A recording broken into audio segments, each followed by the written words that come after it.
What's up guys? Panibagong araw at panibagong ride ulit. So ngayon nagpunta lang na naman kami papuntang Bulacan dahil dinalaw na naman namin yung Tongtong Falls.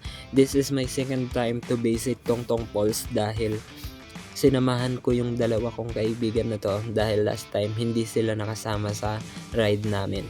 Anyway, nagpunta kami last time, dalawa lang kami noon, tapos ngayon tatlo kami, sinamahan ko silang dalawa.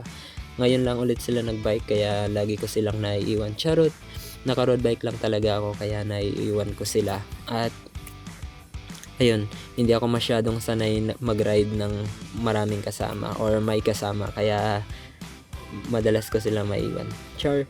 Anyway, mas mabilis lang talaga yung road bike pag sa kalsada. At hintayin ko muna sila dito dahil nawawala na sila. At ayun na, dumating na si Michael at ayun na rin si Franz. Ayun, tutuloy na kami doon sa kila nanay, yung sa baba na nagtitinda ng halo-halo dahil tanghaling tapat at sobrang tarik na araw, sobrang init. Maghalo-halo muna kami doon sa baba.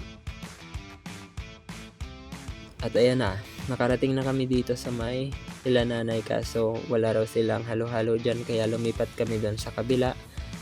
At dito kala nanay meron silang halo-halo.